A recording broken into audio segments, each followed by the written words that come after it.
All right, it's great to see everybody here today. For those who don't know me, my name is Rick Mims. I am the chairperson of BlackPush, and it's a beautiful day. I am so happy. I'm excited. I am just tickled purple to be here today. The anticipation of how the day is going to unfold. This is a certain morning. It's rain. We could have decided to go be any place else other than here, but we all know this is a very important subject to talk about. Gun violence. So I want to thank everyone for coming today. On behalf of BlackPush, First Iconium Church, Change the Face of Justice, Concerned Black Clergy, NAACP, and Hope Hustlers, I want to thank everyone for coming today, for being here today. My prayer is that before this day is over with, that we have a clearer and better understanding where we need to work together on gun violence. But before we go any further, I want to ask Ali, I'm not going to try to pronounce your last name, okay, to embarrass myself, and come up and pray over this day.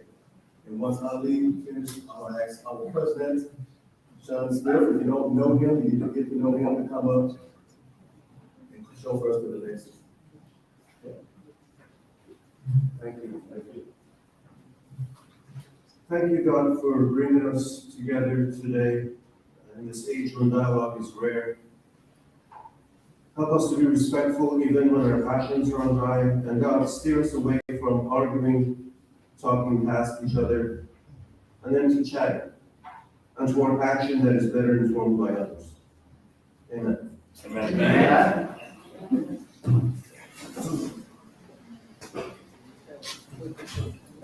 All right, so Rick has abandoned his position. First off, I just want to say thank you guys for all being here.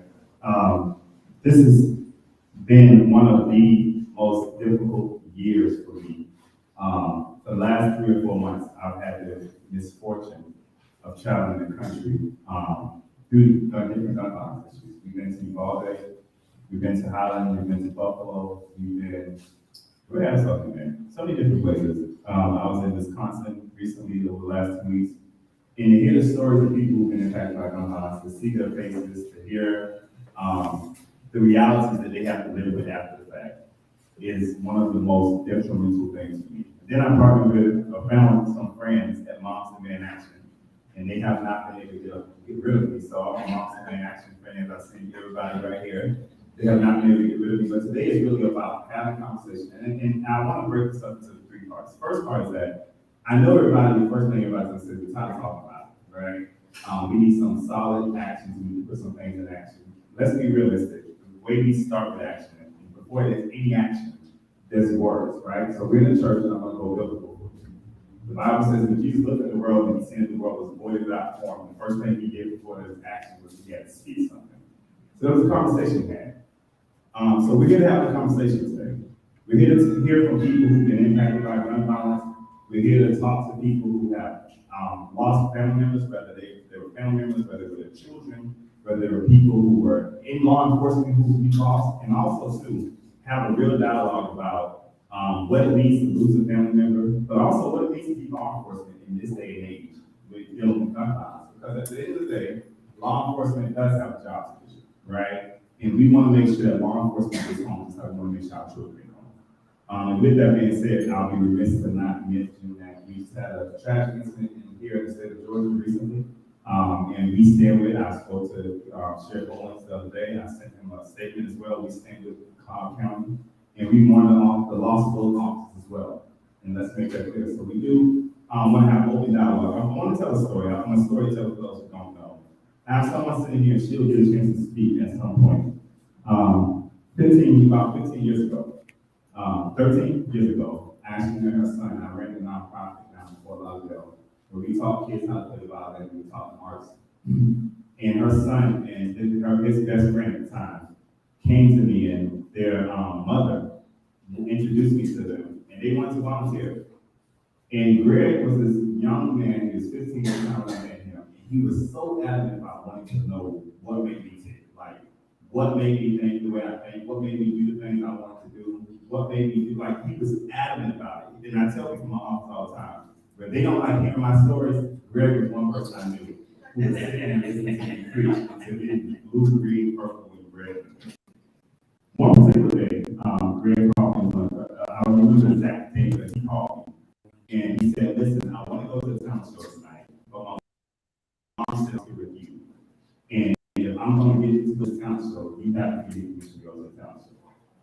And quite naturally, I said to him, I said, Greg, of course I want you to go to the town show, because he had dreams of being a musician, he had dreams of being an artist. So of course I want you to go to the town show. And I said, go ahead and go to the town show. Around 12 o'clock that night, my phone started vibrating. And it wasn't his mom who was here today, but it was another lady named Miss A at the time. And it kept ringing, I didn't answer it. I found out when I answered around 1 o'clock in the morning that he had been killed outside of the high school that he was attending a talent show at. But he was shot in the back of his head by a child who was the same age as him. And I know I speak from Ms. Roberts when I say this. It's difficult to have to lose a son, but it's difficult to have to lock up somebody who's the same age as your son, just as much. This young man was actually doing it because of the fact that he was trying to get into the game.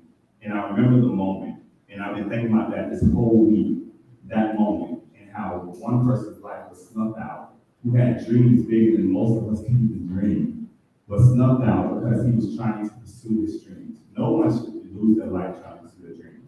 No one should lose their life going to church. No one should go into a hospital expecting to have a surgery and lose their life. No one should not be afraid to go to the grocery stores in their neighborhood and lose their life. Somebody asked me earlier today, why now? And my response was, why not now? Gun violence is something that is ravaging through the city of Atlanta, is ravaging through Metro Atlanta. We're losing too many people. When we wake up in the morning, we hear about a 7-year-old being killed the night before. That should be a waking call to everybody. But at the same time, when we hear about 83-year-old grandmothers moving into the grocery store, that should be a wake-up call to every single one of us. So the message today is clear. Whether or not this room is packed or not, the message today is that there's people who care enough to come together on a rainy Sunday or Saturday and say that we will stand up, we will give a voice to this. We have people who will be joining in and tuning in from Uvalde, tuning in here in a second. If you guys do not know, Uvalde actually had a shooting the same night that we had on the call. There was a gang violence shooting there where 2 kids were shot. They did not lose their life, but they did get shot there. They're in the hospital. I spoke to Uvalde there yesterday.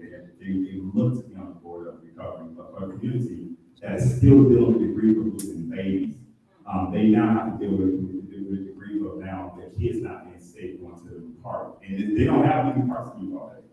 And we'll also have a mother who's on from Buffalo, but I want you to hear the story. The mother who's on from Buffalo, Miss Fragrance. She actually was working the tops the day of the shooting. And not only was she working the tops the day of the shooting, her daughter was working the tops the same day. And I went to Buffalo and I had a chance to meet with Miss Fragrance, and where she told me the story of literally where they met the person who became their killer 2 days before, and they conversated with this person, talked to this person every day. And just to think about the psychosis of what that does to a human being. I will end by saying this. We keep having the conversation about this mental health. I will quote our president, who made a statement about a month and a half ago. He said that every other country in the world has mental health issues. Every other country in the world, though, they're not killing each other. We have to do something about gun violence. We have to be realistic about it. We have to stop saying it's just, and I'm not saying that mental health is not a part of it, but mental health is not the only aspect of it. And we have to call it out too. We have to put laws in place, put policies in place that protect the Second Amendment right. And I'll make that clear too. I'm not for getting rid of guns. We're not trying to say we can get rid of guns. We're trying to say that we have to be smart about who we allow to have guns. And when those people who we allow to have guns, who are charged with serving our community, and who put on a badge and they put on the side of their car that they will serve and protect, then we have to make sure we are able to hold them accountable when they do things wrong for those guns as well. But at the same time, we stand up for them because none of them should go doing their job and lose their life. And I want to make sure that we don't get those lives crossed too. So as much as hard as we've been on law enforcement, the reason why I have different people from the law enforcement community here today is we need to hear their side too. There's another side to the story.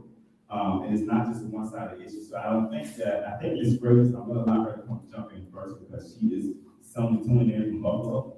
And I think she is on, right, Ali? Can you hear Ms. Fragrance? Yes, I'm here. Can you hear me? Yeah, we can hear you. So I'm gonna give you 2 minutes to kind of introduce yourself, tell about what happened with you and the day you were working this house, and just talk to everybody. Okay. My name is Fragrance Harris Stanfield, and I work for Tops Markets here in Buffalo. I have not returned to work yet, but it's because of the incident that happened on May 14th. A white male came to our job and recorded himself and streamed himself shooting and killing customers and workers at my job. And I don't really know where to stay. I don't go over this story much anymore. Um, but his goal was just to kill Black people. He stated that repeatedly. As Sean said earlier, he did come to our job a number of times before this incident. Of course, we didn't think anything of it. We didn't think he was strange or, just another person coming to the store. And he came back to kill us. Um, I ran. I had my daughter next to me at the beginning of the whole thing. I grabbed for her to run with me. I didn't find out she wasn't running until I got to the back of the store. It took a lot of obstacles for me to get to the back of the store. I won't go through all of that, but needless to say, of course, I was devastated. I was screaming. I had to be calmed down just to not run back out on the floor at that time. My daughter was still on the floor. She was on the floor the whole time. She heard everything that happened, and it's a miracle that he didn't see her. He walked past her twice. He stood basically next to her without knowing she was right there, killing other people. I did return. I did come back in the store before everything was over to look for her, but I was stopped by a number of people, and then finally the police had come and escorted us out of the building. But I did, after getting out of the store, being coerced out of the store by my coworkers to safety, I just couldn't. I couldn't stay out of the store knowing my daughter was in there, so I literally went back into the store to look for her while the shooting was still going on. That's not my only experience with gun violence. That particular day, I always mention how we live in communities where we hear gunshots. Sadly, on a regular basis, regular enough that we're desensitized. And the day of that shooting, we did not immediately run. We were inside the store. The shooting started outside in the front parking lot. We weren't sure that we were being shot at that time, so we did not run. It's very possible that if we weren't so desensitized, more people could have made it out. But because as Black people living in our communities, we are desensitized to gunshots, we paused and waited to see if it was something that we needed to be concerned with. And that's a very sad but relevant point. So I don't know if there's anything else that I should say. Yeah. Are we back? Hmm? With that being said, what I'm going to do while we're fixing that issue, I know you've all made a sign on, we're going to fix this issue first. I'm going to allow people who are actually sitting up to start with Ms. Begin to kind of introduce themselves and what they do, and then we'll hopefully have this issue for You may need it. I can yell if necessary. Good morning. Good morning. Good morning. Good morning. It is a real pleasure to be here with you this morning. Thank you, Pastor, for having us here. My name is Reverend Shanan E. I'm the United States Attorney for the Northern District of Georgia, which, as my mom says, what does that mean? It means that I'm in charge of federal law enforcement for the top 46 counties of Georgia. So I wake up every day with about people safe. And so understanding how to keep people safe means that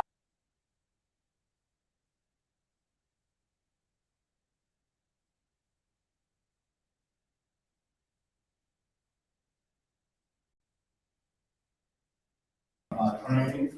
I love prosecuting cases that come across my desk. But my primary job is public safety. And I want to make certain that I understand the best ways of keeping the citizens of this country safe. Gun violence is rampant. It's a problem every way you slice it. And so it's imperative among all of us to figure out a way to make it stop. I'm all ears. I believe there's some solutions in this room. I can't wait to hear them. I look forward to meeting you all and discussing this very important issue. Thanks for having me. Good morning. My name is Patsy Austin-Gatson. I am the District Attorney in Gwinnett County, Georgia. And this is something that we all deal with. First of all, thank you all for having this forum. I think it's very important that the community become involved with what is happening. And everyone sees it every night. You watch the news. Some people have stopped watching the news because there's so much violence contained in that. And we deal with it in Gwinnett County also because when you see that the murders, homicides that have happened, the majority of those are through gun violence. And it's young. And that's something to our community. Our future is dying. And if we don't grab our hands and our minds and our hearts and everything around this issue, this is us. This is us. Where are we going? I have 4 grandbabies. 2 of them are 4, and 2 of them are 1. So I have 3 kids, so they kind of split that up, and they did it like that. But I'm very concerned, where is our future going to be? We don't wrap our heads around what's happening, get to our young people, and why is it that there are more guns in the United States than there are people? We don't need this type of violence. We don't need it. And I've heard other agencies and organizations saying, lay down the guns, put down the guns. And my question is, there has to be a simple answer. And I guess we could start there. People just put down the guns. I was talking with my staff recently, and there used to be a time when we were kids when people would have fist fights. You know, girls would want to take off the earrings, put on Vaseline, they'd be a fight. Okay? Everybody survived that fight. Sometimes they became best friends after that fight. We all have memories of it. It's no longer that. It's no longer that. Kids don't have fist fights. They kill each other. So I am praying that we do hear some answers and remedies today because this is critical. You explain that to somebody that might have taken you and so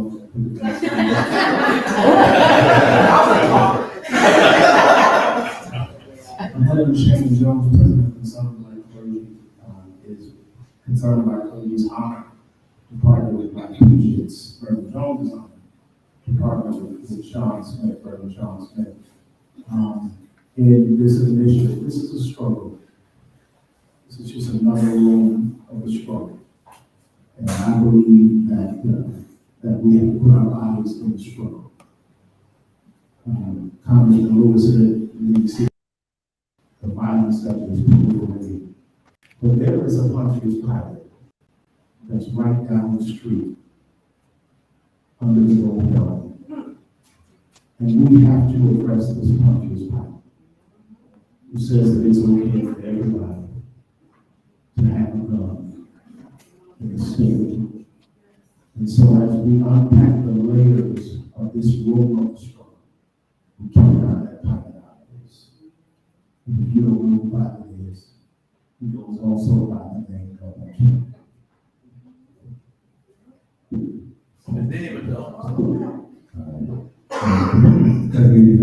I was going to remind everybody because we do have some people who are non-partisan who sit at this table. We have to try to keep it as close to non-partisan as we possibly can. Reverend McDonald.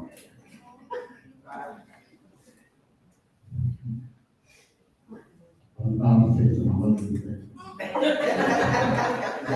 it, don't say it. This is not nonpartisan. That's all truth.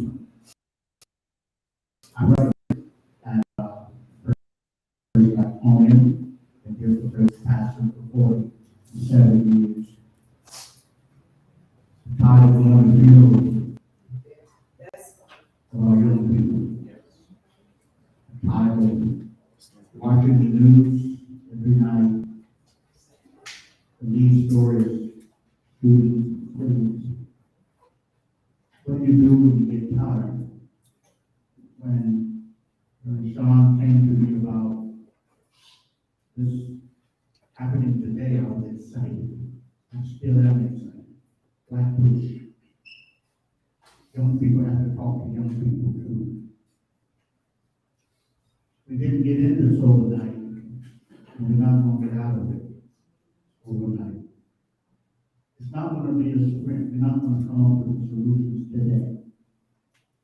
But if we commit ourselves for the long haul, we can find solutions. I love Galatians 6:9. Be not weary, well doing. And when you're doing the right thing, but you should reap in due season if you faint not. We can't enter this fight thinking it's going to be solved in one election, in 1 year, 2 years, 3 years. We have to enter this fight committed to the long haul because it's about our children and it's about our children's children. There was a time when the home, the school, church, the faith community, synagogue, mosque, were connected. There was a time when we broke that connection, we saw the rise of violence. The home, the school, the church, in our community. We broke that connection and we did it quite intentionally, quite consciously. Not thinking about the consequences. That we can live in a time where you can get a gun without a license. And you gotta have I have to have a license to preach.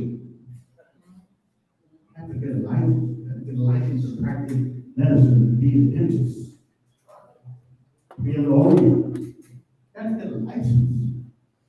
But we make it convenient to get a gun or weapon without a license. I come out of the civil rights movement, and I don't know of any movement that we were involved with that did not have attached to it legislation.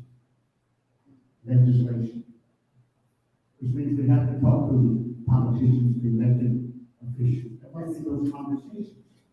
The parents, the teachers, the law enforcement. Dr. King talked about the beloved community and that tent.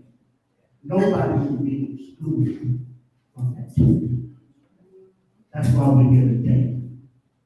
And this tent, and I think BlackPush is open to all who are willing to sit down and talk. All progress begins with conversation. All progress begins with conversation. And that's why we're here today. We're going to come up with some ideas, plans, some visions. We're not going to realize those today, next week, next month. So my plea to us is, let's get into this for the long haul. not for ourselves, but for our children and our children's children. And I believe that if we don't get weary and faint not, we shall reap in due season. We can stop this violence. We have not always been this violent. Even in this country, we've not always been this violent. We have this violent. And we'll be best friends next week. Somewhere, because the disconnect, now it's up to us to reconnect. And I believe once we start and reconnect, we start seeing results. The home, the school, the church, the synagogues, the mosques. And when we get that connect back to working together, you'll have the community. And all who are here are part of the community. The beloved community, the kingdom of God. A household that makes us all family. So I want to thank BlackPush for bringing us together, for beginning this conversation. By the way, he'll be preaching here at First Iconium tomorrow. Any pastor that does not promote his church ain't much of a pastor. Reverend Shanan E preaching tomorrow at 10 o'clock. Facebook and YouTube. You gotta stop until I'm tired of all these videos. I am just tired of the death of young people that don't have to be. So thank you for being here. Good morning, everybody. It's on. Okay, good. I'm Courtney Spriggs. I'm the chapter leader for Moms Demand Action Georgia. We're the nation's largest grassroots gun violence prevention movement with over 8 million volunteers across the nation.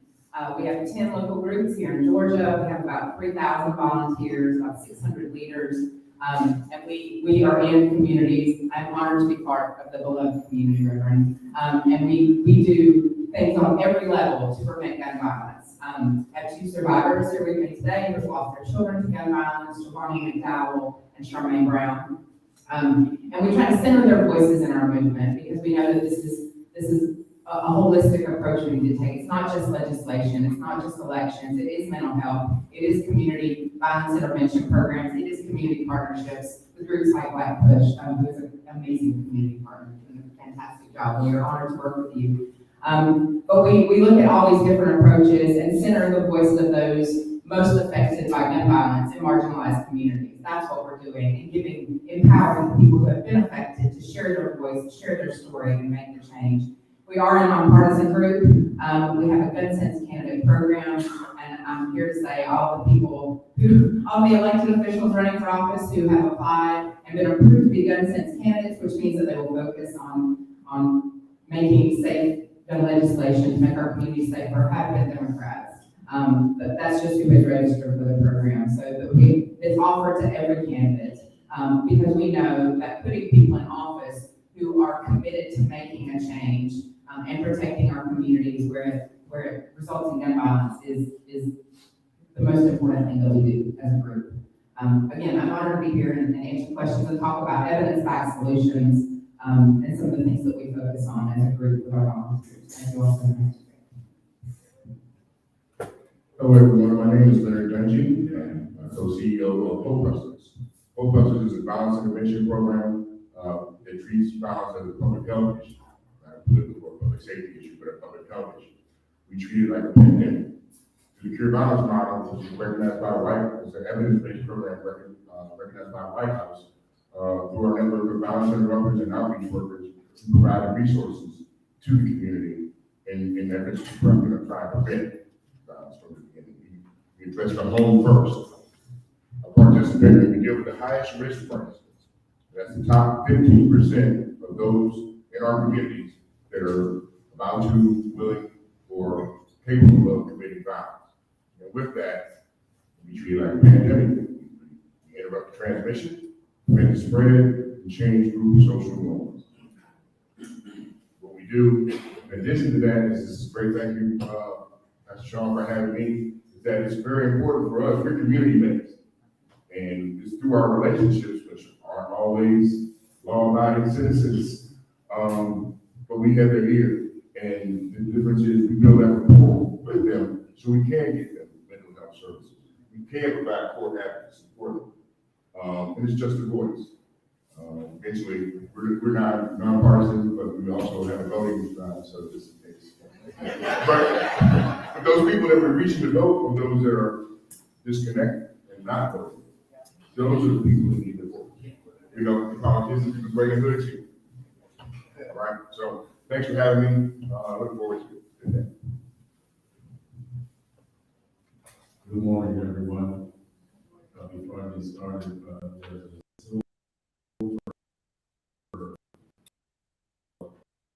Gwinnett County had MVP lights are on. Now, I'm James Henderson. I'm Vice President of BlackPush and also a parent of a child who was killed by gun violence. And I tell you, it has been 11 years, but every July, it starts all over again. It is when I got called, it was very crushing to me as a person, to me as a man. And I even still hear the sound of my voice when I got the call and I heard the news and scream out. I can still hear it. And it is, before that, I had heard many times, of children being killed and parents losing their children, but never understood it. We really don't understand it until it touches home. The problem is, it's still touching home. Whether it be, black on black, black on white, police, that part doesn't matter. When it touches your household, when it touches your community, it affects everyone. The young man who took my son's life, 19 years old, his family was touched. Simply because of his mental illness that probably was not, probably still hasn't been taken care of. Ended up losing their son to prison.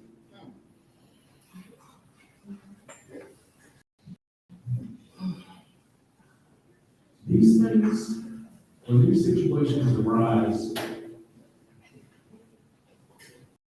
there should sound the alarm, not only in our heads, but there should be some action that takes place. We talk about it and have been for a number of years. There was a long past where, assault weapons were banned at one time. Yep. And it was expired. And you saw the numbers go down. And now they're rising again.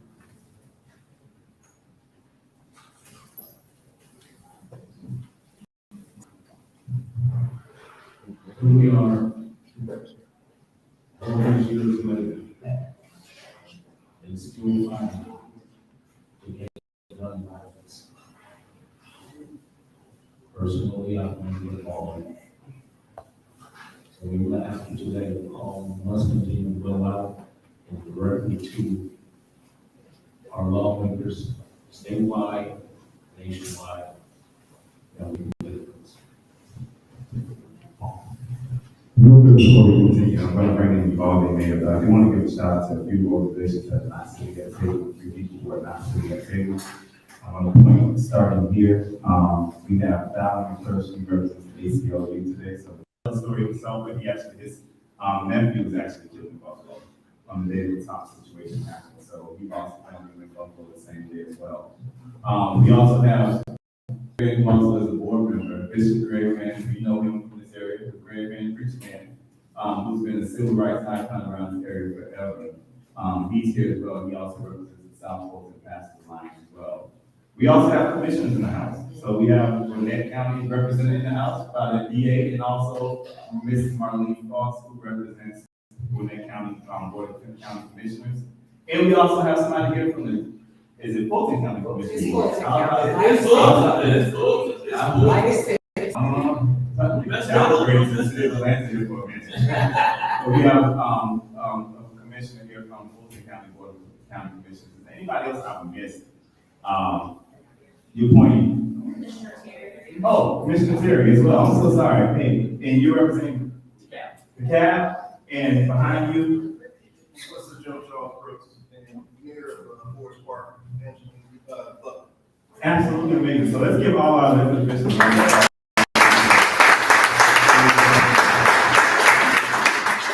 Before we open the floor, I do, because he is traveling, and I know they have a lot going on in Uvalde right now.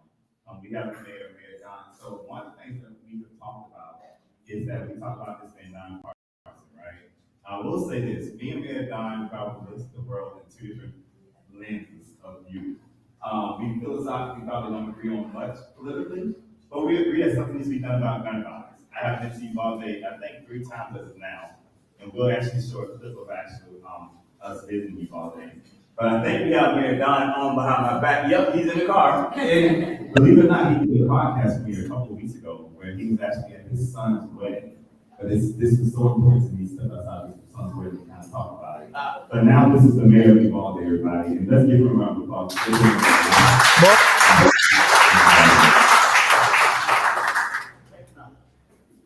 Mr. Don, Mayor Don, it's up to you. Hey, Sean, how are y'all doing? Thank you for having me on this morning. Y'all doing okay? Yes. Good. Well, as you know, as Sean probably told you, I mean, Uvalde on May the 24th, we had just an unspeakable tragedy take place in our community. 2 days ago, we had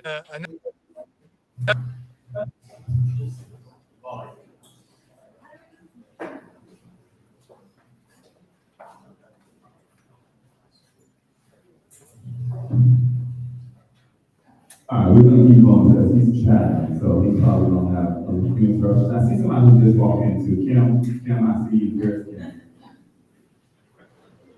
Kim, where are you? Oh, there she go. Kim, whose seat is right here next to me. Let's also give it up to Georgia Justice Project, who is with us.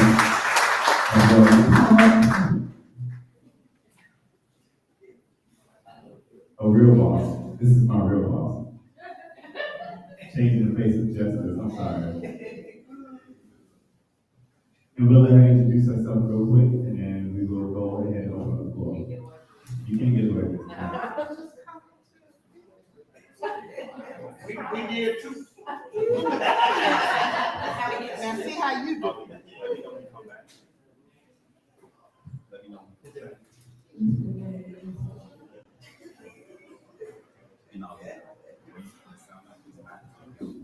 No justice? no peace. No justice? No peace. No justice? No peace. Good morning. Good morning.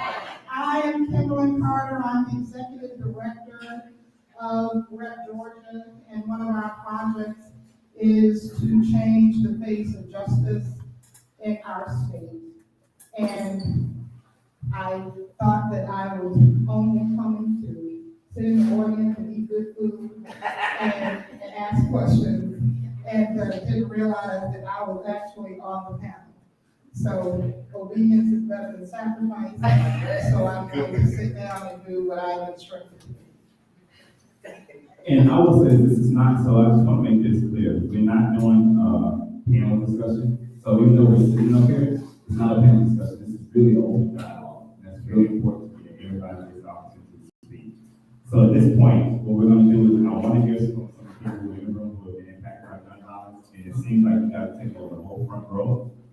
Everybody who sits on this front row in some way, fashion, or form that I know of on this side of things, I can speak for them. And you know, some because the other shirt on have been impacted in some kind of way through gun violence. We have Jimmy who has his son up here right here. And again, I don't remind everybody, I want you to tell your story. Let's try to keep it as non-political as possible because I don't want the politicization of the story to get mixed up and what we're trying to get to results on, right? You want results. So I want to remind everybody about that. Just tell your story. So I'm gonna open it up and start with Mr. Hill, and then we'll have Ms. Roberts, and we'll just kind of roll our way through. Oh, and also too, we have some really good rules, Judge. We have people who really know service, we have lemonade, we have tea, we have chicken. So those who are caught up in the game, I got your game deal right behind you, okay? Don't worry about it. I got your chicken, your rice, your beans, everything. It's all right there. That's what I'm talking about. Good morning, everybody. Good morning. My condolences to all families, all nationalities, those that affected.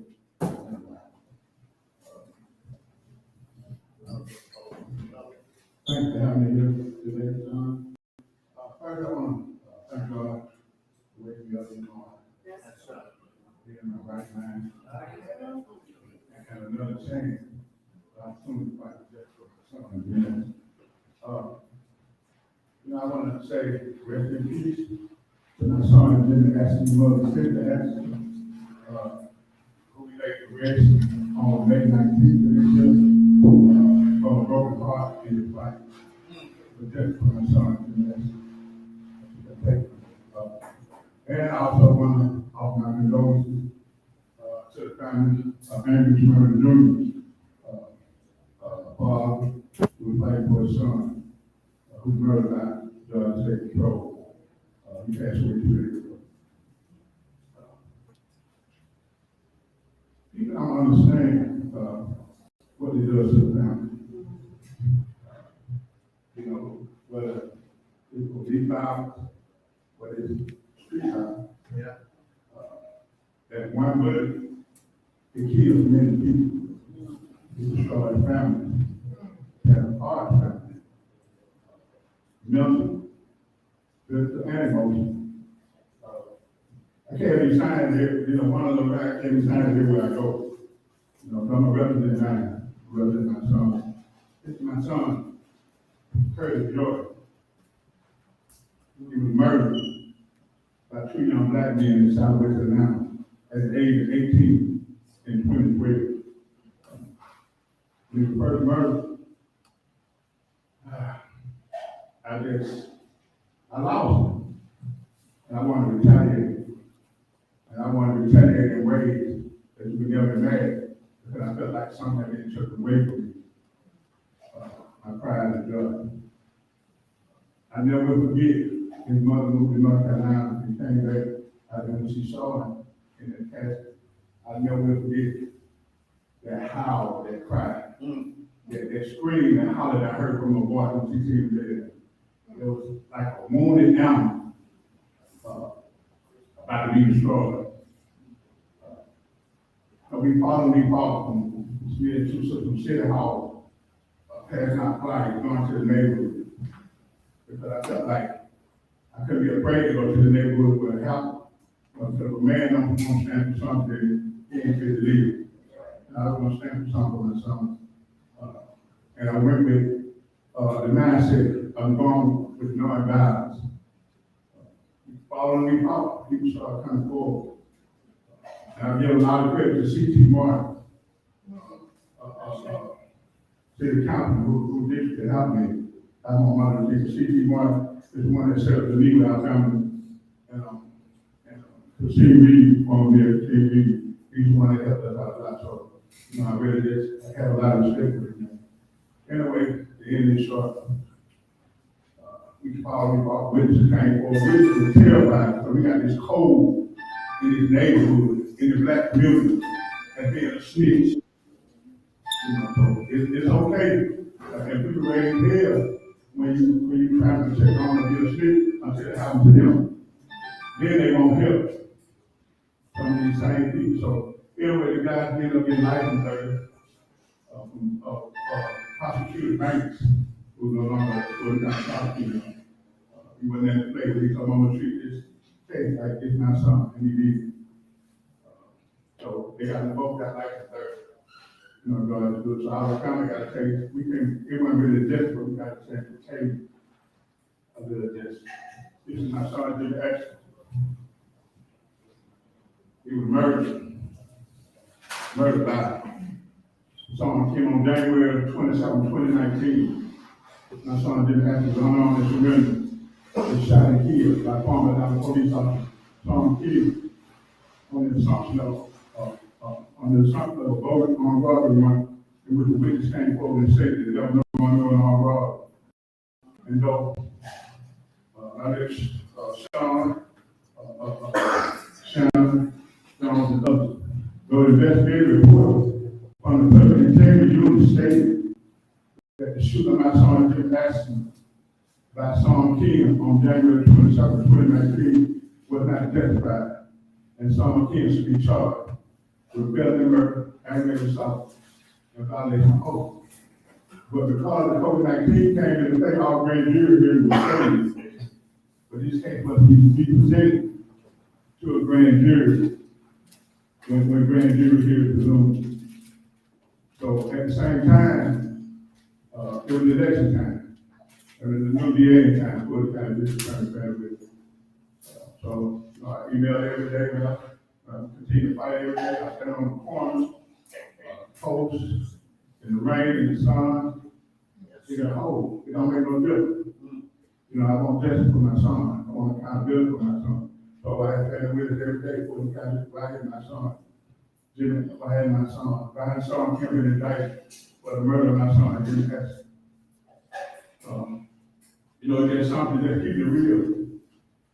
There's something about police brutality.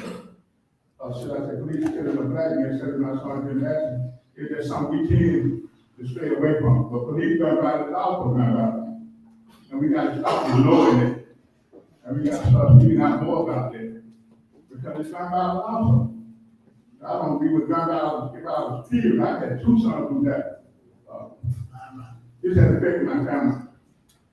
His sister didn't want to come to another protest. He got a large amount of sisters. It took almost 2 years to come to a protest. To a rally, peaceful rally. But sometimes I wonder why we don't have enough support. Why they not so quiet when they come to police combat? Come on, violence. Murder is murder, crime is crime, and violence is violence. Police gun violence is also violence. And I think we should stop just talking about it, come out behind these four walls, and start being about support. We come support my family. Look at the facts. You know, people are bad apples come from buying trees. And by trees come from law enforcement and building and structural racism. Racism is still being alive and maybe back in the day. I just want to thank you and say, you know, we have to get through more than this talk. And then like Reverend McDonald said, it's gonna take a while. But so much damage has been done by black leadership, on black power, black organizations, broken promises. You know, you ask for our votes, you ask for our support, but then when you get a certain position, you turn your back on lower income black men. So you got to realize it's this trust. We got a trust issue. So how people don't trust? And to the point, I come from the street. I've been a part of my life. And I was in the prison, but I know I had to get it together. I thank God for allowing me to get it together, to have mercy and grace, and to save me. But it wasn't me saving me, it was God saving me from the good. We have to cut down these barriers. It is no trust. I'm just saying the truth, ain't no trust. Ain't no trust to go in the black community. You gotta win back that trust. We got to go into these facilities. We can do all we want to downtown. And then this is the job right here. Go into these churches. We got enough of these churches to be able to go into these churches in these neighborhoods and have a meeting like this every week or something. Stuff that we really want to get it in because people ain't gonna go downtown because they ain't trusting nobody. And so the man said, I don't care. You know, people vote. I don't care. They gonna do it.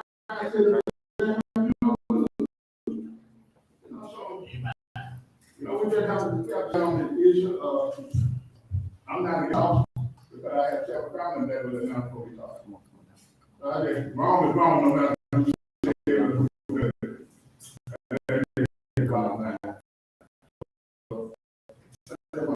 How we get up and we got to say something to the next. Amen.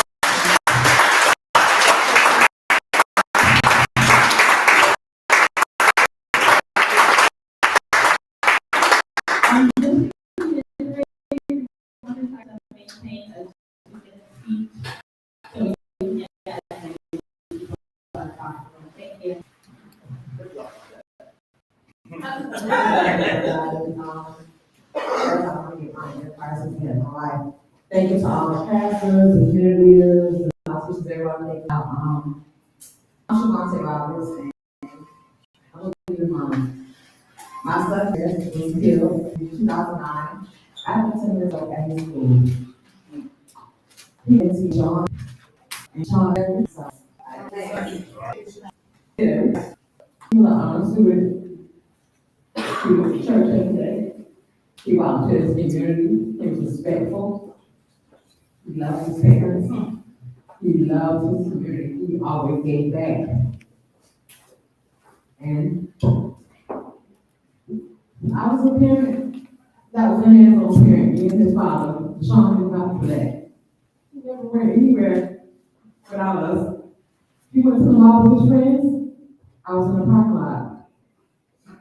He went to the skate rink. I was in the parking lot. Just so happened he wanted to go to the talent show at school. And I told him, you can't go to the talent show. You have to volunteer tomorrow with Shanan E. Of course, Greg being Greg called for Sean. Greg is Deshaun's unofficial child. Just put that out. I was Deshaun's favorite. And he said, well, Mom, Sean said I can go. You said I can go, can I go? I said, get him on the phone. And he said, hey, Sean, say, let Greg go to the talent show. I said, okay, you said it's okay, it's okay. I said, but he's coming to volunteer tomorrow. No excuses. He said, I'm going to do it, Mom. So, me and his God is A. We helped each other. Both of us, our kids were like brothers and sisters. We were like sisters, man. She was working from home, Mom, so she was the one that got sick. She was out of school and everything. Me and her were back and forth about who was going to sit at the school that night with the kids. She's like, no, I'll go. I'll take them. I'll pick them up because they're going to Sean in the morning. You have to work, you have to do the house and school too. Long story short, the one time, I'll never forget myself that. The one time that I did let my baby go somewhere and didn't wait, he never came back. He said, I said, Greg, I see you when you come back. Be safe. He said, Mom, what's going to happen home school? But I'm going to get shot. His exact words. Never thought I was my baby's at a talent show and he never come back. If this happened to him, it happened to anyone. He was a gang banger. He was disrespectful. He did everything right. He did everything right. As a lot of these kids do. It's just that somebody had them and wanted to use it. I thank Deshaun so much for everything. He's been there through the good, the bad, and the ugly. He does this, guys. It's not for show. He's lived this. Nobody can affect him. The more that you guys can know, Greg was like a child.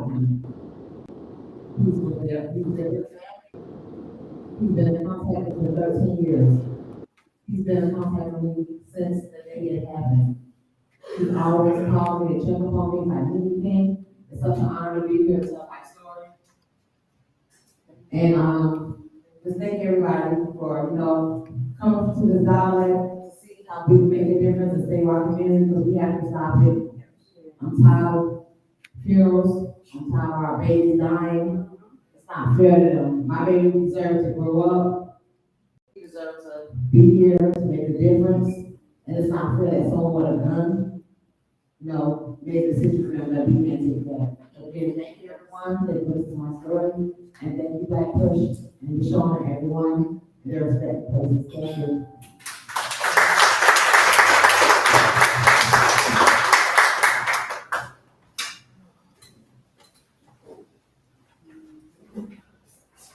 So, my name is McDonald, and there's so many titles, so many crowns that we wear. I'm a mother, I'm a wife, I'm an aunt, I'm a sister, I'm a niece, I'm a granddaughter. But there's one title that I don't wear with a badge of honor, and that's a gun violence survivor. On April the 7th, 2016, my 14-year-old son, Juwan, was shot and killed by a 13-year-old who gained access to an unsecured firearm while he was visiting family on his spring break. My husband and I would allow our child to go visit family. We thought he was safe. He's around people that he knows, people that he loves. And so he's visiting his uncle's house. His uncle has a gun in the drawer with a t-shirt. His 13-year-old cousin, and this is how close it is, his family. His 13-year-old cousin knew what a gun was, got the gun, was playing with it, thought that it was unloaded. He pointed at Juwan, Juwan said, put it down, put it away. He said, look, you're scared, it's not loaded, pulling the trigger, striking my son in the heart. 17 minutes later, my son was gone. I was in Atlanta. I had to drive to Savannah. That's a 4-hour drive. My husband had just gotten home from work. I was getting dinner ready when my phone rang. My oldest son said, Mom, where are you? I said, I'm at home. He said, where's Dad? I said, he's upstairs getting undressed. He said, I need y'all to get to Savannah as quickly as possible. Juwan had been shot. I screamed, and when he said he remembered that scream, I could still hear that scream, and my voice were playing over and over again. We rushed out the house, not even remembering if I turned off the stove, if I set the alarm, even forgetting our way to the highway, panicking. When we arrived and we told that John didn't make it, everything about life, everything that we had taught him was gone. Everything was an instant memory. We were a family of 4 that became an instant family of 3. It was difficult going to a restaurant for the first time, and it was like coming in your party. You have to remember to say 3 because you will often say 4. That's a pain that I don't wish on anybody. It took our oldest 5 years before he would take another family portrait because he would say there was always someone missing. That's a pain that I carry within my heart every single day. It's a hole, it's a void that no asphalt or anything will ever be able to fill. For Christmas, I no longer put up a Christmas tree. I no longer keep leftovers in the refrigerator because there is something that I miss. I miss my son eating and speaking my leftovers. I miss him being the first one on Christmas morning to open his gifts. He was 14 years old with so much life ahead of him.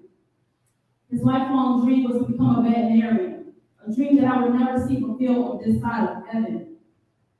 But I know that as I continue to speak up, and I continue to lift his voice, and I continue to share his story, and I continue to keep my relationship with God, that I know that I will see my child again. I know that I will see him again. And so we all know that there's a core and there's a root to all the issues in society that we see today. And we have to address those root issues. In order to address anything when it comes to gun violence, we have to get to the root. We have to get to the root of the issue. Easy access to guns. I think someone said earlier, there are more guns than people. Easy access to guns. We're not saying that you can't be a gun owner, but be a responsible gun owner. Secure your guns if you have guns.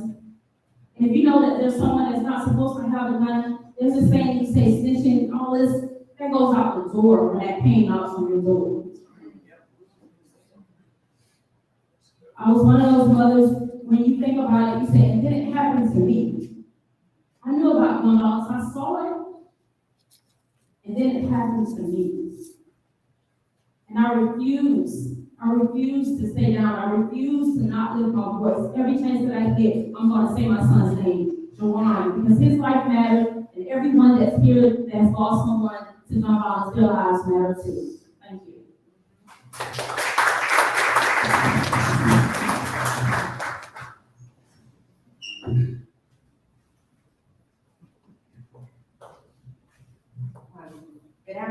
And thank you, BlackPush, for this platform today and bringing and addressing the issue of gun violence.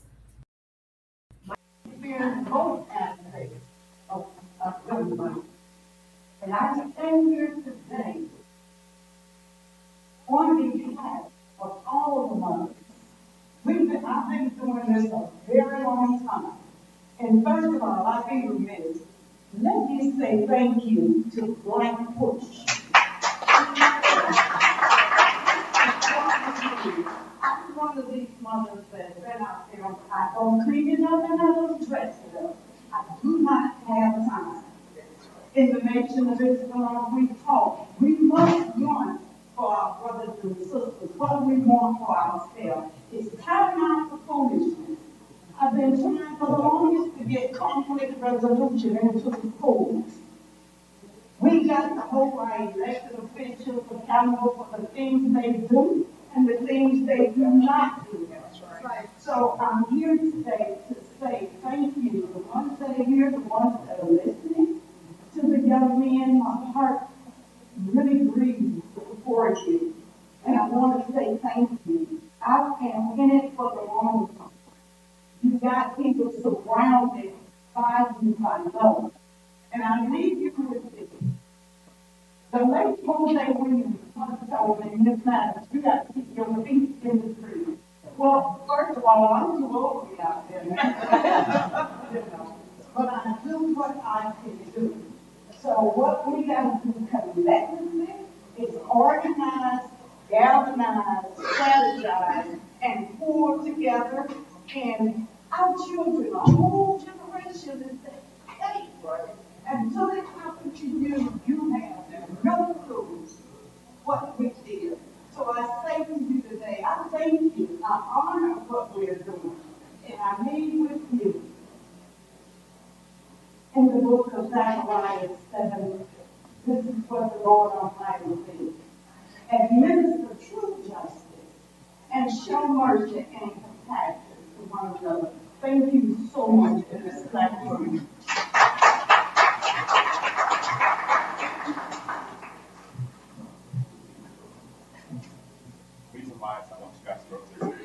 Thanks, Eric. Appreciate it. Good afternoon, everyone. My name is Ted Terry. I'm the County Commissioner. Good to be here with my fellow commissioners from Gwinnett and Fulton. Appreciate the work that they're doing every day to address these issues. I want to thank BlackPush and all of you partners and all of you who are being here and spending your time with us in this discussion today. I've been to a lot of roundtables over the years and just understand how important this work is, because we all have to share these stories and then we all have to come together to seek the solutions that are out there, because we do have solutions. They're multifaceted. As we heard, we've got partners here from different government agencies, federal, state, down at the local level. We all have a role today. But I appreciate the families who shared their experiences with gun violence. Understand that you sharing your stories and that pain is influencing leaders and the larger community to be motivated to take action. Because when I hear your experiences, I want to say no more.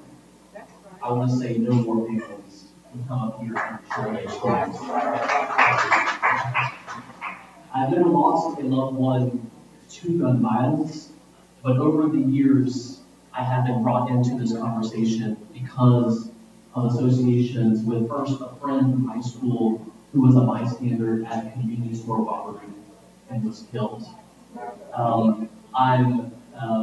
As a mayor, when I was mayor of the city of Clarkston in my last 2 years as county commissioner, every week we would hear and get reports of people in our community dying because of guns. And then more recently, even more discouraging is it seems every quarter, every several months, there's a young person that is killed unintentionally because of gun violence, finding access to a gun that was not properly secured. Last year, I went on a ride along with the County gang units, and we were at the headquarters, the police headquarters, just talking about the gang situation in Atlanta. And we get a call to a homicide. And they weren't planning this was part of the tour. This was just, we gotta react. And so I went to an apartment complex off of the highway. It was one that is having issues with code compliance at 2 abandoned apartment buildings where people were living in. And I came into a crime scene. And it had the bullet markings. It had a victim who was covered with a white sheet. But I saw the aftermath of that massacre. And seeing gun violence with your own eyes and seeing the destruction and the gore really changes something in your mind. And then just last Sunday, we had a group of young people playing soccer at the Howland Stadium over in Clarkston. And in the process of playing soccer, someone showed up in the field and started shooting at the young people, and a 16-year-old was hit in the head. And so we continue to remind ourselves, to be reminded that this is happening every day, every week, every month, over and over again. And as was alluded to earlier, every other country in the world does not have this issue. So when we say, how do we solve it? We're the only ones who haven't been able to solve it, apparently. But we know why that is.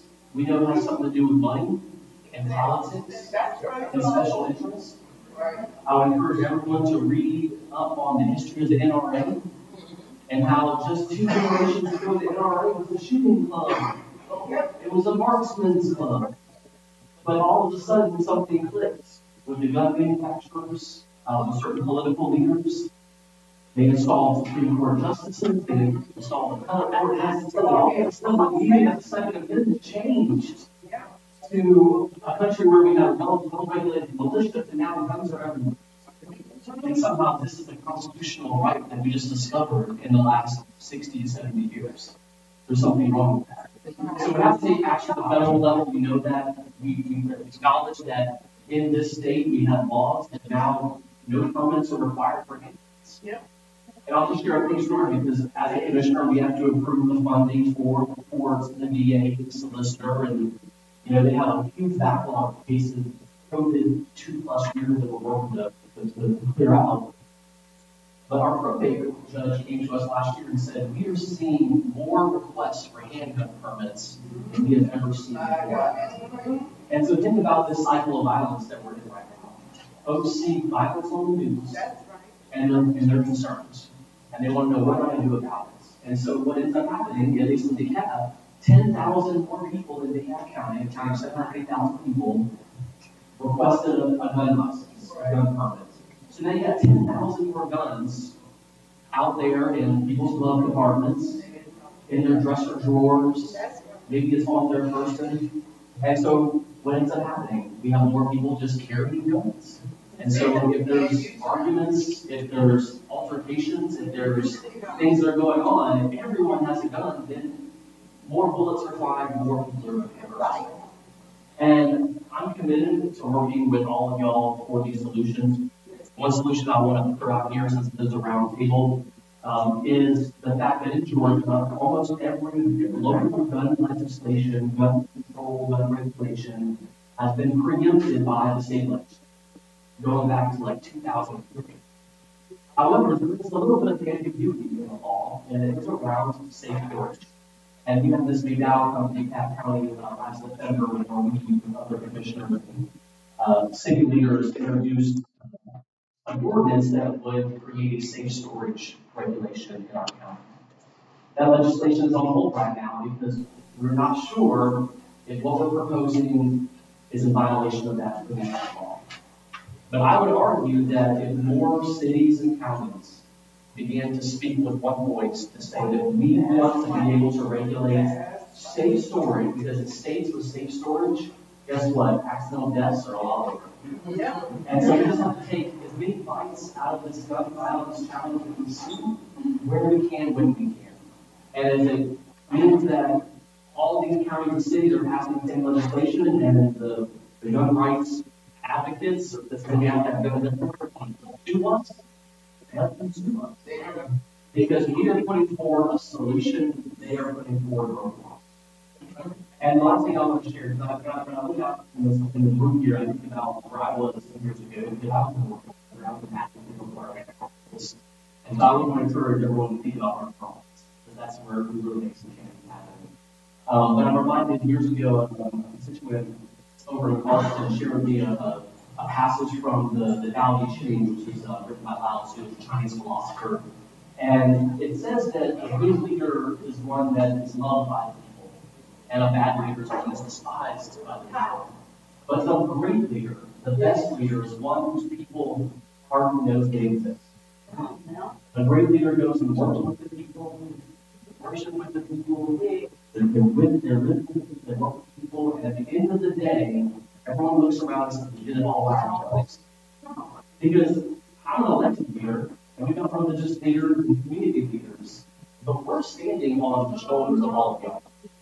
We do not have our power by ourselves, we have our power because of God. And the leadership in this room today will change the narrative, it will change the reality that we're living in. And I pledge to be with y'all in this fight 100%. Thank you.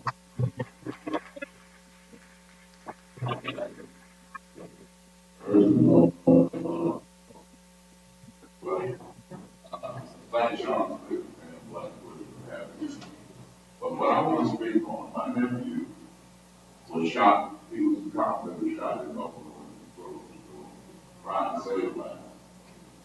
And it hurt. I cried a long time. Do not believe the conspiracy theory. He was shot because of his family. My nephew actually lived on my own time of water.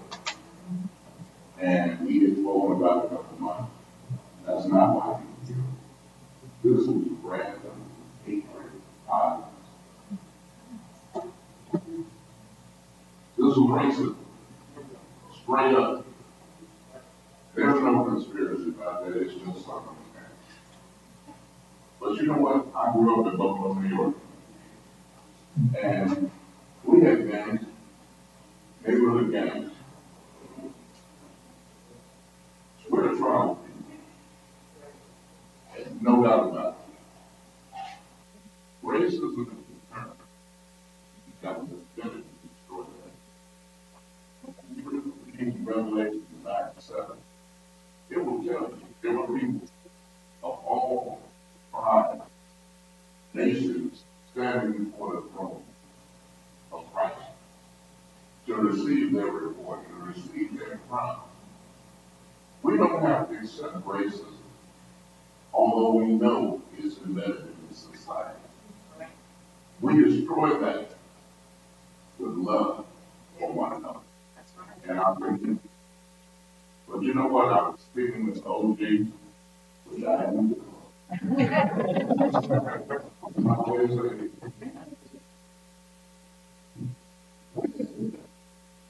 Gang leaders that took care of our neighborhood. Things didn't happen in our neighborhood. We had strong leaders outside the law that may have done some things that weren't for us, but guess what? They took care of you. If you get your man from another neighborhood, they don't ask you to put you know, and they just tell you from this marriage is not home.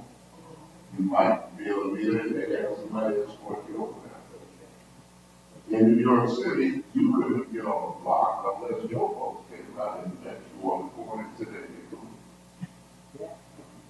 But the thing now is to get rid of any kind of leadership in our community. Community is made of all kinds of people. Now, those gang leaders, in my time, may be a whole lot different than they are now. They're missing from this room.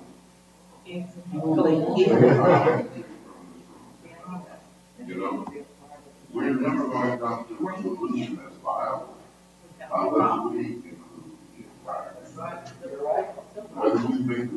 that or other, we cannot solve this.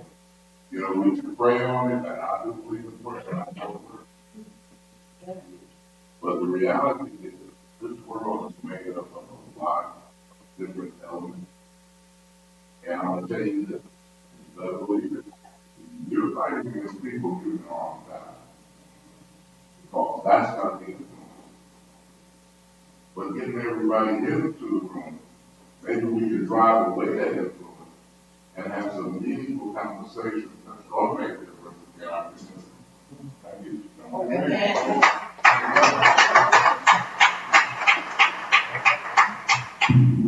I just want to say a few things here because I feel what's going on in this room today. And I do believe that we have to bring them all into the room. Because when you talk about gangs, you have to talk about folks that are able to go in and talk to them, credible messengers that can say, okay, we don't need to be in there. And how do we keep our kids out of the gang? So there's so many different areas that all intersect. And I have different notes that I was going to pass to Sean, but about the young people. I want him to ask the young people what do they think this issue is in gun violence. Because we want them left out of this equation on how to solve the problem. Because we need them to help us. And I wanted to speak with, John Walsh through law school.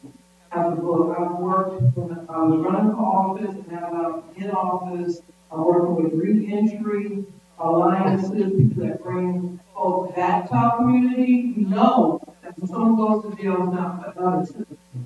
They're coming back out to the community. And we have to give them the resources they need to be successful. I want to pass this book to you. And if you reach out to John Marshall, and I have some in my office too, if you want to reach out to me. But we need to get that in the community. We were looking at that when we were talking to of the lawyers in my office, and we were talking about, well, how can felons go back and vote? When can they go back and vote? I said, hey, this book right here. So we looked at the book, looked at the index that said vote. I think it was page 23. And it said that so long as you're off of the paper, as a felon in Georgia, you can vote. And the thing of it is, the knowledge is not out there enough for everybody to really grasp a hold of it. I like what my commissioner, Molly Foster, said, too. They do need to know about the consequences, the different things that happen. We have a case in our courtroom where a young lady decided to go to someone else's home, they saw her friends, and they shot and killed someone at the home. This young lady got 140 years in prison. And we all know that she was not from 40 years. But after it was tried on Judge Now District, that really upset her. I did 140 years. We had the other crazy. But the young lady was dead. You know, her family was never going to leave her again. So this is getting out to the level of what we're doing, what we're about. And I need a letter to be held. If you don't see them doing anything, then they'll that's just why I love. And one thing this summer in our community, the county has the largest population of over 2,000. So I think we're doing is to get to those schools, get to those students, and make sure that they know we love them first of all, and we care for them, not here to judge them, because they have different things happening in their lives that, you know, I didn't come up with. We had different types of problems, but we had home, school, and church. Okay? And all of those things did work together to keep a lot of us from going off to the side where we didn't want to get. Because it's a miracle in the sense that I'm here today, I work with projects. You know, and I grew up as a discoverer. I had seen domestic violence in my household. So a lot of folks have those stories that we worked through, and we managed to get to the other side. And we have to continue that for folks that are coming behind, for young people, because we need to hear from you all. You know, we don't need y'all to think that new clothes and fancy things, and money is all it counts. That's not, doesn't mean anything. I think this Washington said this, that, you never see a U-Haul behind, her. You can't take any of that with you. It's all about legacy. It's all about relationships. It's all about collaborating. And everybody has to do something. I don't care who you are, if you're retired, whatever, everybody's got to do something, because this is a community problem. Thank you, Sean, for having this forum. I believe we should have to talk every week, because everything's interrelated. I've heard so many people here today talking about what's happening in the community. It's all interrelated.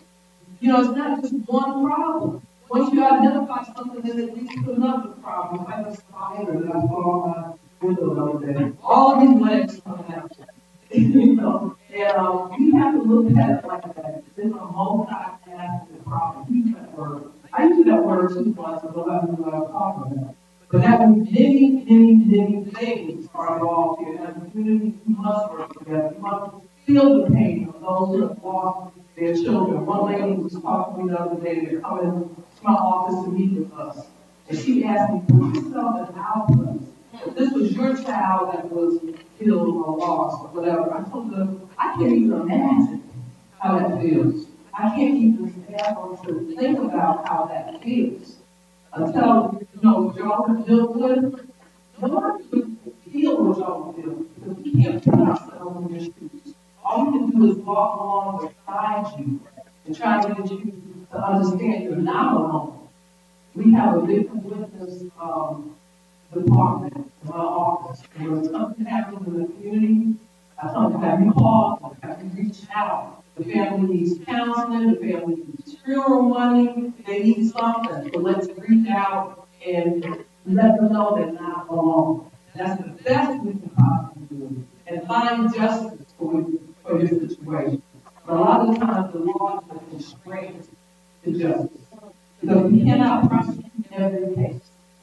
If the facts and the evidence don't go together, we can't prosecute it. But we can put it out. And another issue we're having is juries. Juries are different now.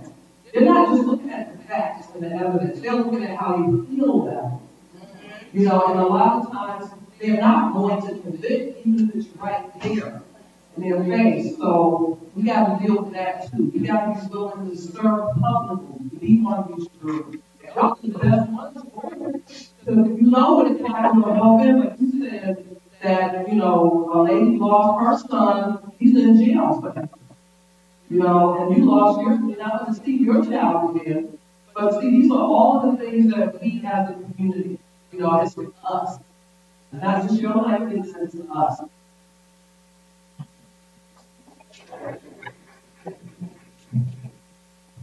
I want to thank BlackPush for inviting me to here. I'm here on her behalf, and I'm Attorney of Gwinnett, which is a violence prevention unit that we just started this year. And I also wanted to say thank you to all those survivors who shared your stories.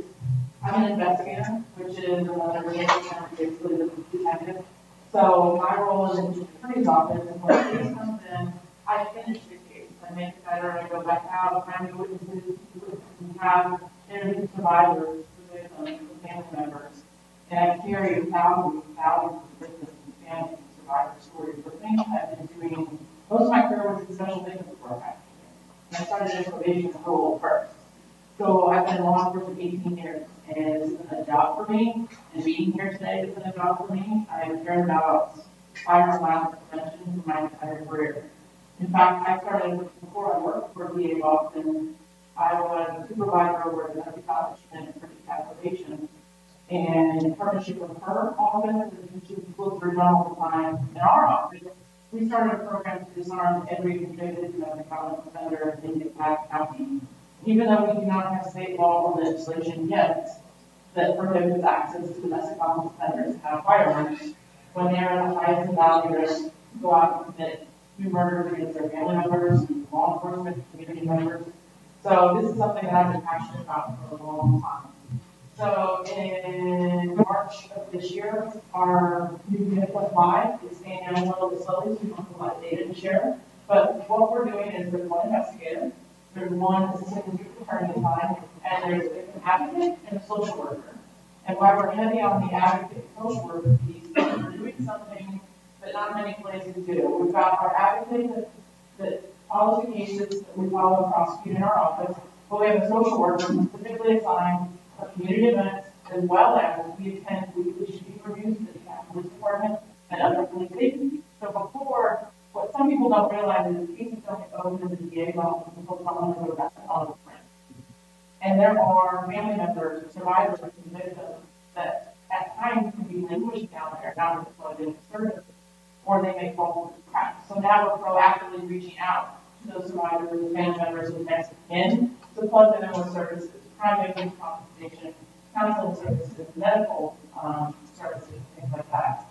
And then my role is we're taking and focusing on multiple, what we call trigger pullers. So those out in our community, we drive by the being aggravated assault, shooting community members, shooting their family members, and focusing on those cases at different sphere of prosecution levels. Also, I think attorney can't left, but I went out and introduced myself to that. I've been working with his office and with media practice as attorney for the last 5 years.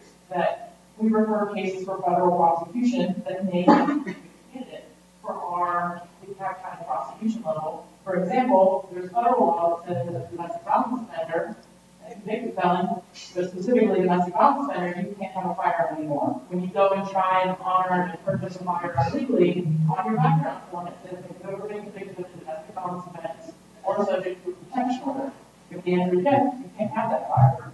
So they have a mechanism to enforce that, but of course state law doesn't have that, which is why it's really important to talk to your legislators about how you feel about this event, how you feel about firearms, and then you listen. And the folks that you feel like you listen. So we're also doing community outreach in units. We held an event during June for giving gun locks away, having investigators out there and other law enforcement partners explain what safe ownership, no questions asked, whether you're a person that's supposed to have a gun or not, you can get a free gun lock, and we'll talk to you about how it's working safely. And we're also going to start this fall, which is when the first high school last week, reaching out to every single DeKalb County high school, starting there, and speaking with some classes and some students about if there's access to firearms in the home, if your friends have firearms, and what those things mean, whether it's consequences, safety, all of that sort of stuff. So it's been a huge passion project for the DA of Austin for a very long time, as well as for me, and it's come from a day where I've had, probationers or defendants or victims that end up getting told I have about later, or I have an open case or a closed case. So it's kind of followed me through. I really care about it. So thank you all for having us and for having this conversation, all the different perspectives.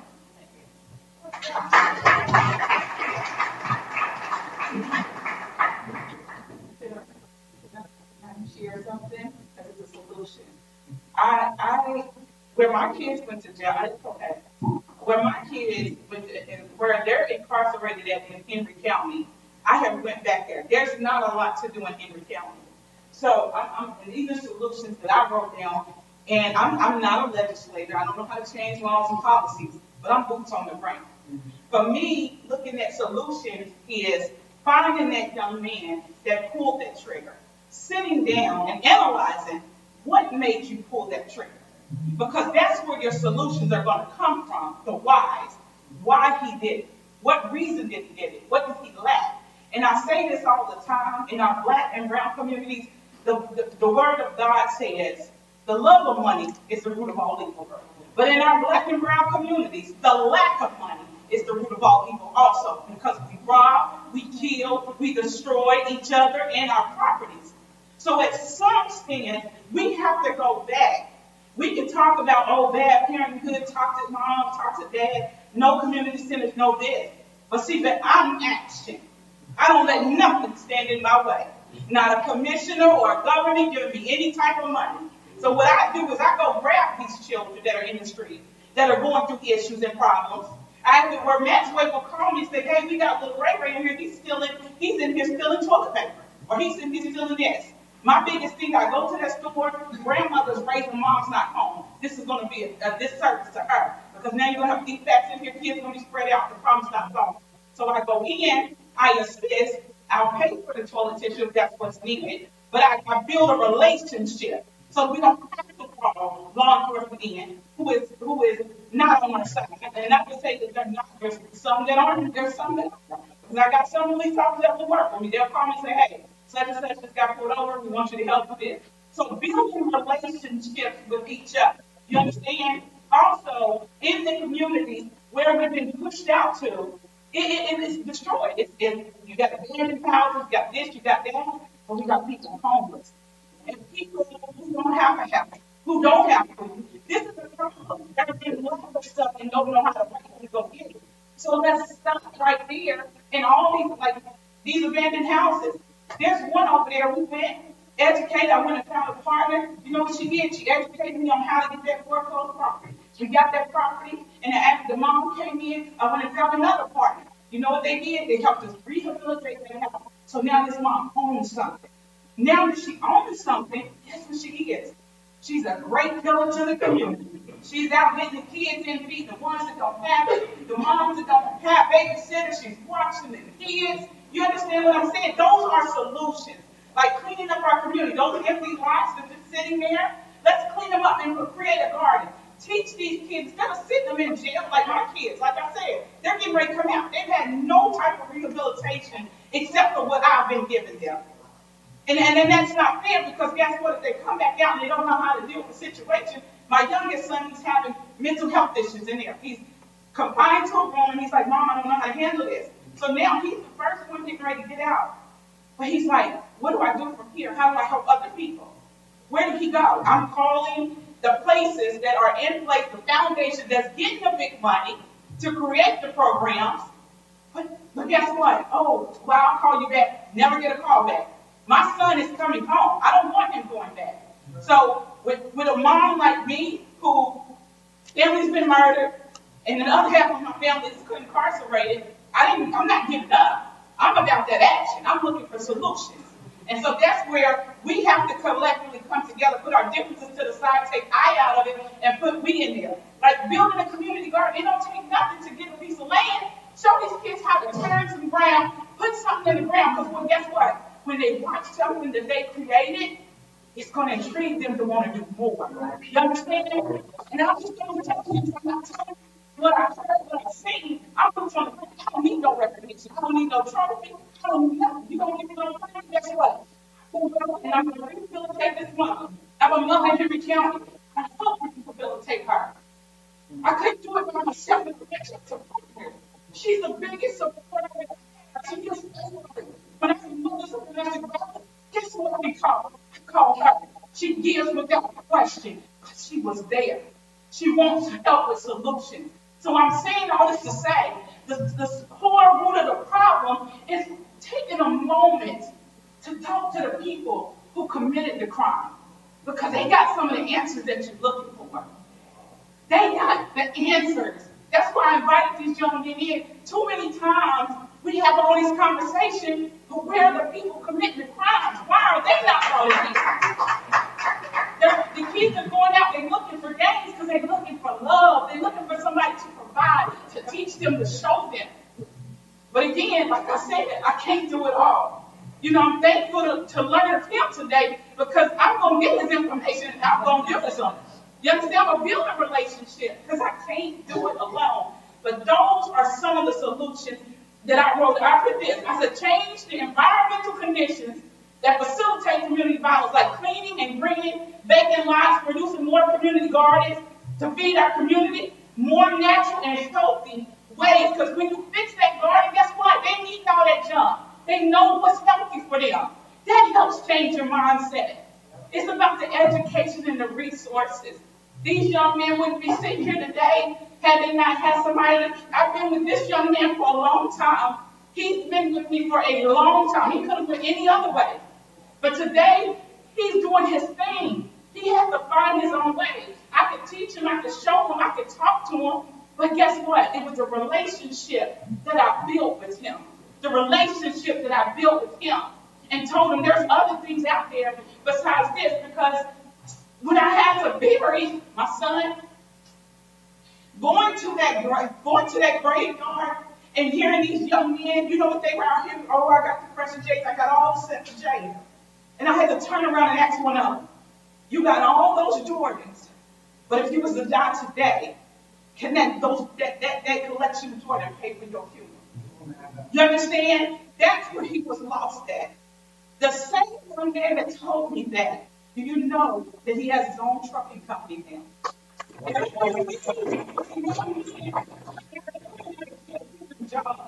He needed somebody to teach him a better way, to show him what the value of life was and what the value of money is. And that it is not in clothes and shoes and things of that nature. So guess what he did? He sold all his cars, his flashy cars. He had some nice cars and stuff. But guess what? The education, he took that education, he got rid of all those materialistic things, and he put it back into a way that was going to help everybody. Because what people don't understand, I don't care if you say, well, I ain't lost nobody, I ain't this. People don't even understand the cost of what it is to clean up a crime scene. Taxes go up. You understand? The corners got to come out. Somebody got to pay for it. So don't say that just because it didn't sweep your front door, your child wasn't laying there murdered, it ain't going to affect you. Oh, it's going to affect you. Because the price is going to go up on the bread and the milk and the cereal and what's happening now. Like she said, for me, it's avenues to this. It's not just one. Roots are different. There's all kind of roots to make a tree grow up. You understand? That's hanging out there. But we got to diligently, collectively come together. If she's the prosecutor, guess what? He has a prevention program. Get her. Don't just throw him in jail, because guess what? We can have the reentry program, but who is holding the reentry programs accountable to oversee that these people are getting what they need? We need an accountability team for everybody.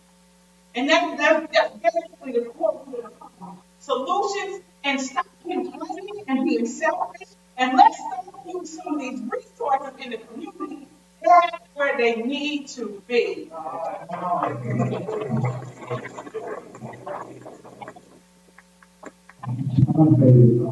Last year in October, I went to the Johnson to Chicago for a private meeting. And we were stopped there by the mayor's office, the police department, and we met with gang leaders from the Bloods and Crips. We sat down in the church, it was key passing close. We sat down in the church and we spoke about 3 hours. And the context of the conversation has never been released. It will not be released, because that was part of the video. One of the things that I want you guys, you can quote me on this, and I've been doing like a whole bunch of different things recently in the last couple of weeks. And one of them, I made a quote, and I said to somebody who were pushing back on a mayor's office. I'm not going to say who mayor, but a mayor's office, where the term was used for people incarcerated. Said that the term was the people who were incarcerated are not the people who are outside. I have to reiterate the fact that some people who are incarcerated, no offense, do not have the DA's office. The DA's office doesn't always get it right. Solicitor's office doesn't always get it right. Some of the reasons why people sit outside the bar, but the reason I'm saying is that one of the things that we want to do is that we want this to be a joint coalition. And I want you to do this. For all those elected officials, when I say my team, everybody who's supposed to wear BlackPush, raise your hand, real quick, raise your hand. When I say we reached out to, and I want to put this on record, we reached out to everybody in Fulton, DeKalb, Gwinnett County, and Clay County. We never followed calling out because we want to do that service. We followed calling in Douglas County. We reached out to every single elected official. And I want to put it on record. I don't care who gets offended by it. Some of those elected officials literally told us that we don't have time to talk about it. And we have those emails. How we work out these shares with you. Because some of them did not have to it shows that it's not important issue. And I want to put that out, and I want to make this also clear too. We did a press conference the other day, and I'll make it clear. I don't know, I cannot care about it. Let's make that clear. So this press conference, we opened up a lot of folks, and I don't care about that. We have kids in And kids, and when we say kids, when we have anybody who loses their life in drug house, that is a tragedy. And somebody once asked me a couple of months ago, said, "Are you going to run off?" And I said, "No, because the fact is that some people who are in office, people like me on the outside of office, hold accountable who are in office."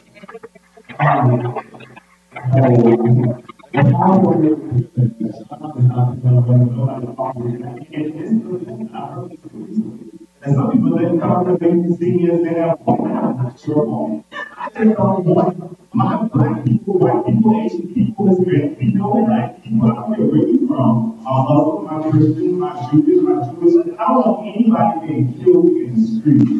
And for us to not feel kind of down about it. One of the things I want to point out that's very important to me is that for those of us who are activists in the room, it's great to be on the corner with a bullhorn in the hand. In my office, this is the bullhorn. But I'm not here for myself. This is the bullhorn that was passed down to me by Bishop Van, who was given that bullhorn. And he's told this story, though, that he was given that bullhorn by that. And this is my office, and I never take the bullhorn anywhere. And my team always says, "Well, I don't take your bullhorn with you." I said, because there's a point where there's a bullhorn needed, and there's a point where there's a meeting needed, where I can sit down one-on-one with each one of these elected and have a conversation, whether they are Democrat, Republican, left or right, and there's a point where the bullhorn will give you some sort of aspect of it, but there's a point where we have to be willing to have dialogue, conversation, and sit down and hold that conversation. So what the commitment I made to I don't think anything else. The commitment I made from BlackPush perspective is that we are willing to meet the game.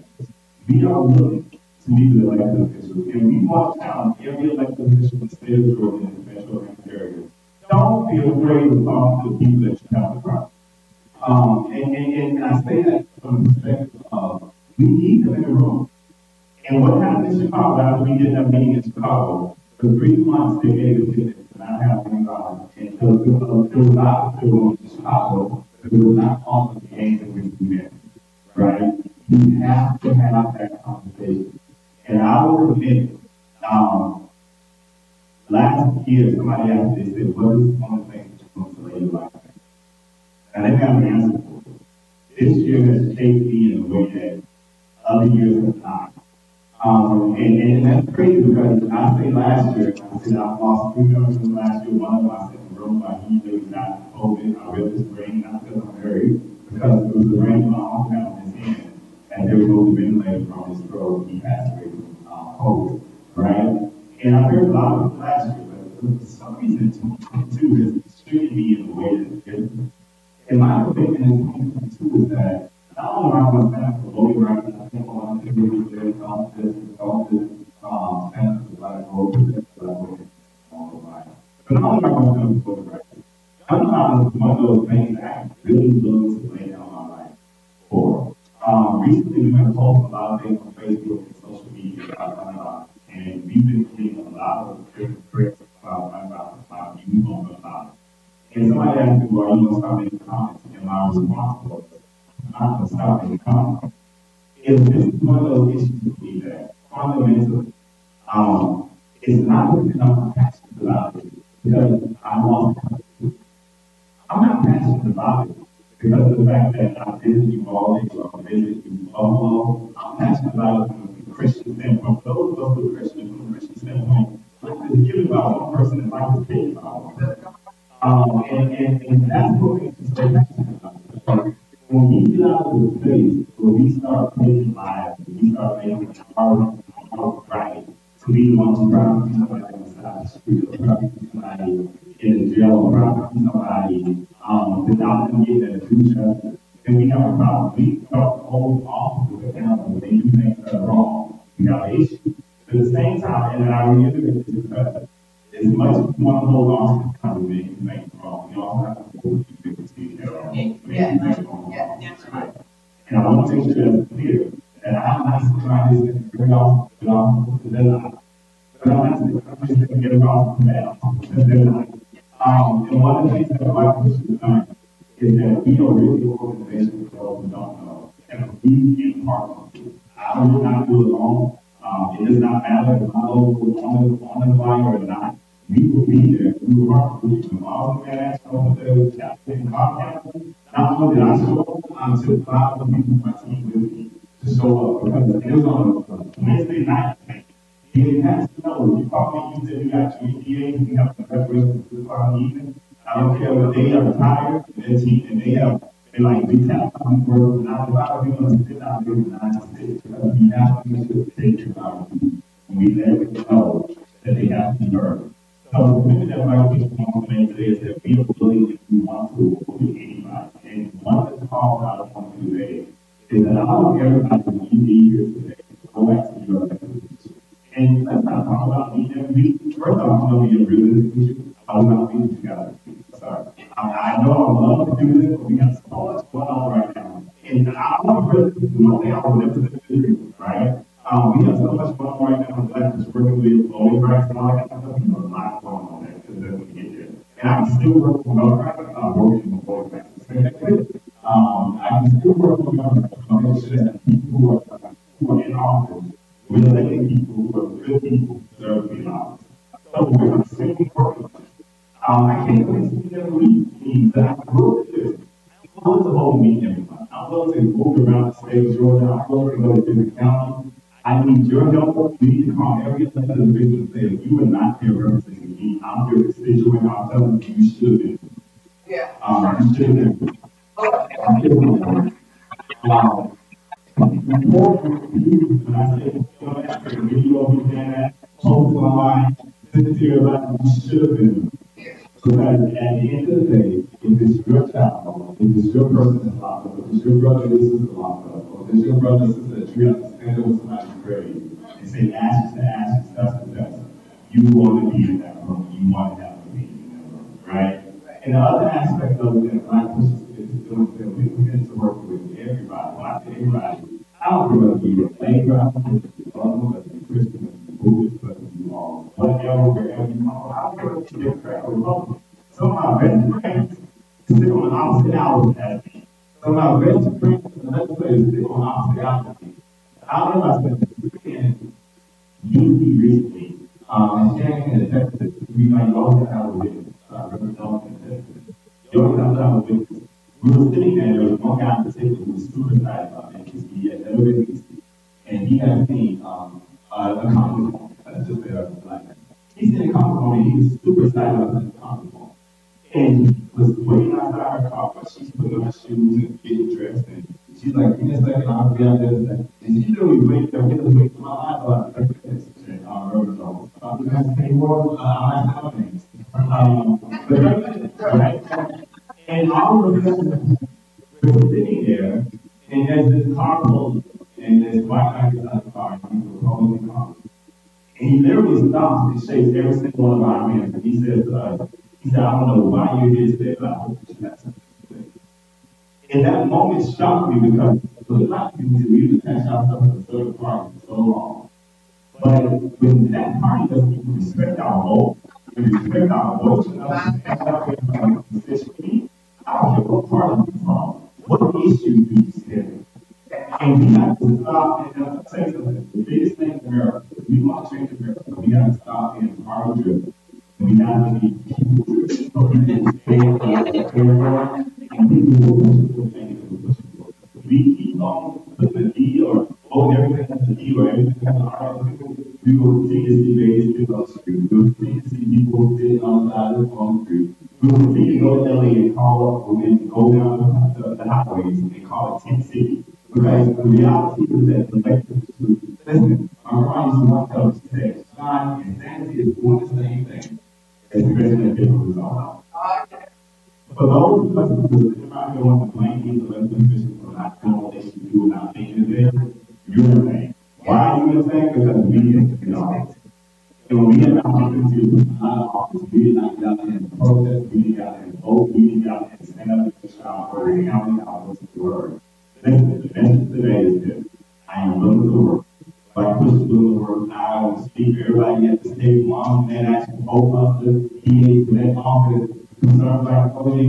We are willing to work. I know Mr. Hill is willing to work. I can't even do anybody before BlackPush. I mean, everybody here is willing to work because the moment, and I'll say this again, the moment is not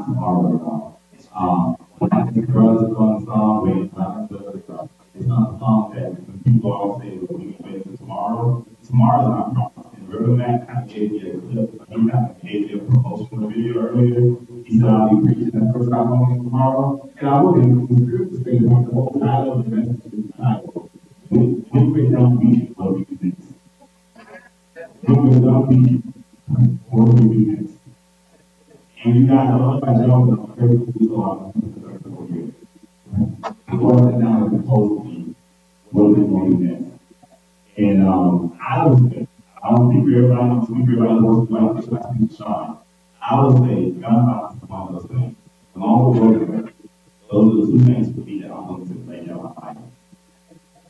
And I'm willing to lay down my life for yesterday, I'm willing to live my life for tomorrow, I'm willing to live my life for right now today. Because all men is now. I'm going to ask Ken to be Reverend Shanan E. He's in charge of Reverend.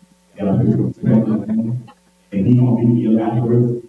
I'm going to let James say something. I'm going to let Reverend Jones close the hour. He's also local. He's the vice president of BlackPush. He's also on board. We won't say that publicly. But I'll say and then I'm going to ask at the very end of it, I'm going to ask Barb to come close it out. You, Barb, to come close it out because she's not going to work in women domestic violence. I think that was working also very important. She's not still there for few weekends.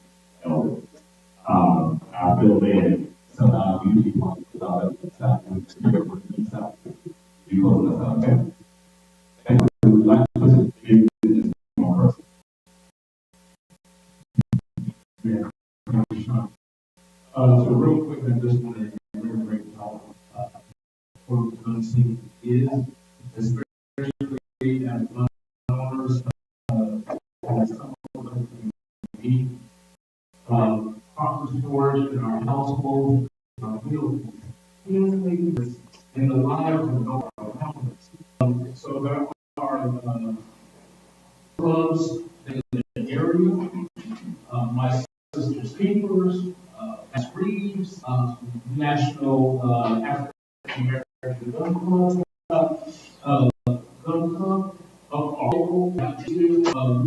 association, we reach out to the safety and training in our households and in our community, because a situation where a child finds a gun in the car because it was improperly stored and takes life or loses their own life, that should not happen.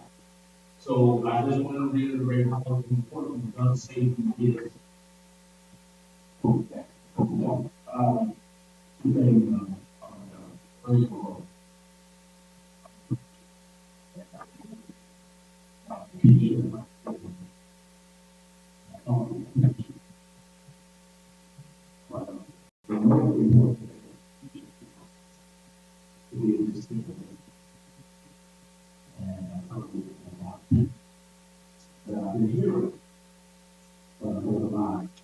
want to grab something that you may have to.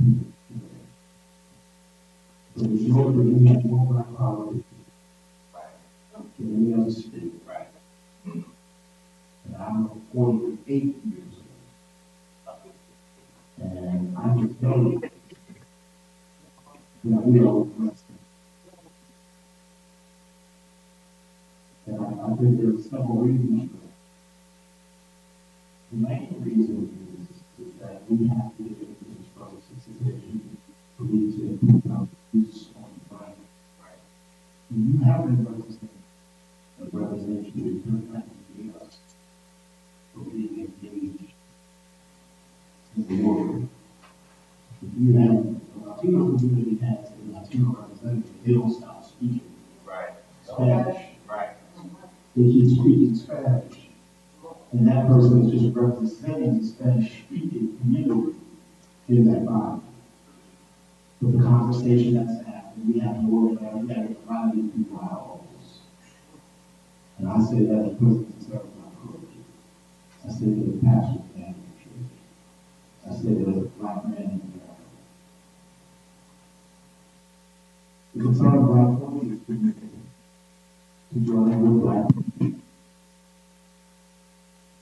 this leader with identity. But it's going to be non-commit. Let's don't commit. Let's do it. So I'm going to ask them to judge and hold us. Just have a meeting.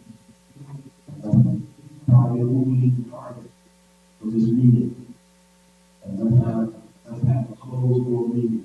Reach out to nations this month. Reach out to some of the hip hop artists. They want to be in the room. They want to put stars in the room. With big eyes and little ears. We can close the door. No meeting this week. Not for publication. It needs to be a real meeting. It needs to be a real meeting. And I committed to the clergy to that, not to talk, but to hear. So let's put that together sooner rather than later.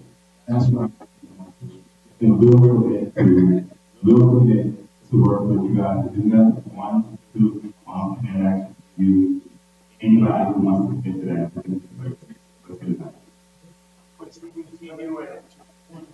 You, and I'm going to go to AG, whatever, and that's going to go to the national, right? I know the bill card. Go through right here.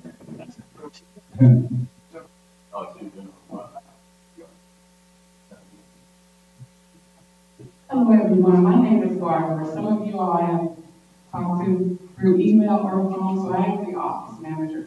Tonight, you can put a face with names. We would like to thank you all for coming.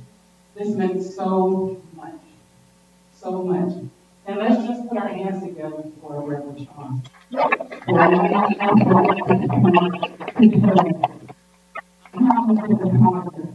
But I will say this. Dear grace,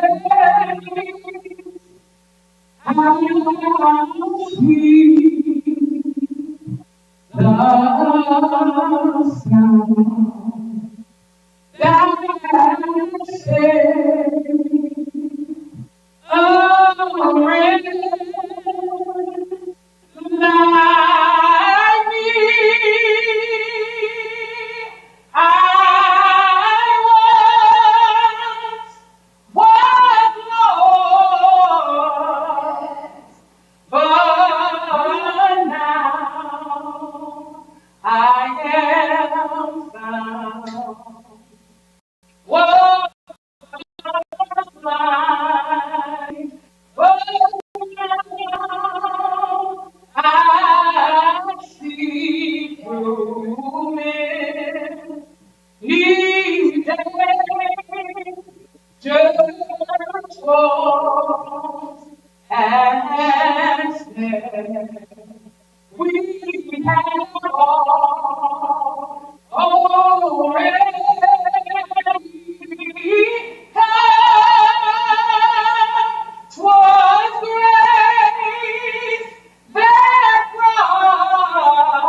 God, who we are,